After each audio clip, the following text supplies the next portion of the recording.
संकट में फंसी एयरलाइन गो फर्स्ट को कर्ज देने वाले बैंकों ने एयरलाइन मैनेजमेंट के उस आवेदन को ठुकरा दिया है जिसमें मैनेजमेंट ने बैंकों से कर्ज के उस पैसे को रिलीज करने के लिए कहा था जो अभी बैंकों के पास पड़ा है। दो और बड़ी खबरें आई इस ग्रुप से जुड़ी। बैंक ऑफ क्रेडिटर को कमेटी की मंजूरी के बाद ही एयरलाइंस को कर्ज का बचा हुआ पैसा रिलीज करेंगे। दूसरी खबर यह है कि एनसीएलटी की तरफ से गो फर्स्ट के लिए नियुक्त अंतरिम रिजोल्यूशन प्रोफेशनल यानी आईआरपी ने हाईकोर्ट से गुहार लगाई है कि गो फर्स्ट को लीज पर विमान देने वाली कंपनियों की याचिका पर सुनवाई ना करें। गो फर्स्ट ने एविएशन रेगुलेटर डीजीसीए से अपील की है कि एयरलाइंस का एयर ऑपरेटर परमिट रद्द ना करें। बचाने की कोशिश है कि किसी तरह एयरलाइंस बच जाए, उड़ जाए। सर, पहले सवाल ये कि बैंक कौन सा पैसा देने को मना कर रहे हैं? गो फर्स्ट का जैसे जैसे समय बीतता जा रहा है गो फर्स्ट के रिवाइवल की संभावनाएं सीमित होती जा रही हैं। अब जो दुविधा है वो सामने जो बैंक्रप्सी प्रोसेस के सामने आई वो ये कि गो फर्स्ट के 200 करोड़ रुपए बैंकों के पास पड़े हुए हैं। जब कोविड हुआ था और कोविड के दौरान भारत में एविएशन उद्योग को और पूरी दुनिया में एविएशन उद्योग पर असर पड़ा था, तब सरकार ने एक इमरजेंसी क्रेडिट गारंटी स्कीम दी थी एविएशन कंपनियों को अपने नुकसानों की भरपाई के लिए, तात्कालिक खर्चे चलाने के लिए। उसके जरिए जो 200 करोड़ रुपए गो फर्स्ट को दिए थे वो बैंकों के पास जमा है।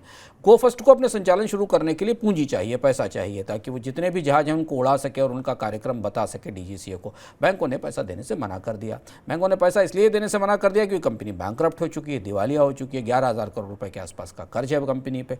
तो अब बैंकों का कहना है कि जो उनके बकाये के कर्ज के निस्तारण की जब तक प्रक्रिया तय नहीं होती तब तक जो भी कैपिटल, जो भी जमा, जो भी डिपॉजिट बैंक में गो फर्स्ट का है वो वापस नहीं दिया जाएगा, क्योंकि ये प्रक्रिया है। अब यहाँ से गो फर्स्ट के पास तात्कालिक तौर पर जो कैश इनफ्लो है उसकी समस्या दिख रही है, क्योंकि कैश इनफ्लो तो बंद हो चुका है, एयरलाइंस एक महीने से नहीं चल रही है। इस कैश इनफ्लो के सहारे कंपनी थोड़े बहुत खर्चे करके दोबारा जहाज उड़ा सकती थी, यहाँ फंस गई। दूसरी बात ये कि पूरा का पूरा इंसॉल्वेंसी और बैंक्रप्सी की कोशिश और ख़ासतौर से कंपनी को रिवाइव करने की पूरी कोशिश सिर्फ इस बात पर टिकी है शुभम कि ये कंपनी दोबारा शुरू हो पाएगी कि नहीं, यानी इसके जहाज उड़ान भर सकेंगे कि नहीं। और इसके लिए दो सबसे बुनियादी ज़रूरतें हैं। पहली ज़रूरत यह है कि एयरक्राफ्ट ना चले जाएँ। कंपनी के पास जो एयरक्राफ्ट लीजिंग कंपनियों ने दे रखे हैं वो बने रहें, उनको कोई अधिग्रहण ना कर ले। और दूसरी बड़ी बात है कि डीजीसीए को भरोसा हो कि कंपनी दोबारा अपनी सेवाएं शुरू कर सकती है। जितना समय बीतता जा रहा है उतनी ही समस्या बढ़ती जा रही है। गो फर्स्ट के पास कोई प्लान नहीं है। एयरक्राफ्ट लीज देने वाली कंपनियां लगातार कानूनी रूप से पैतरे पेशबंदी कर रही हैं कि उनके जहाज उन्हें वापस मिल जाएं, कि उनको उम्मीद नहीं कि कंपनी आगे चल पाएगी कि नहीं चल पाएगी। और इसलिए बार बार डीजीसीए से समय बढ़ाने की मांग की जा रही है कि इनका एविएशन का लाइसेंस कैंसिल न किया जाए।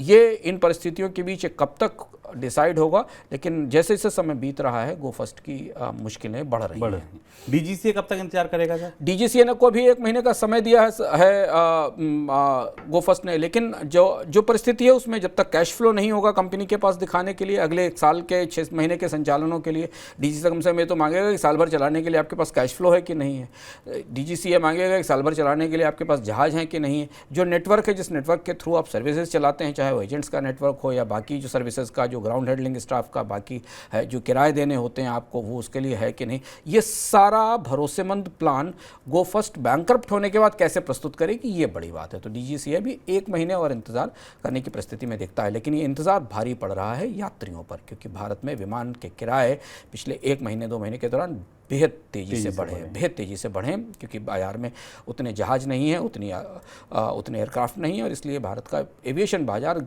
ज़बरदस्त महंगाई से जूझ रहा है।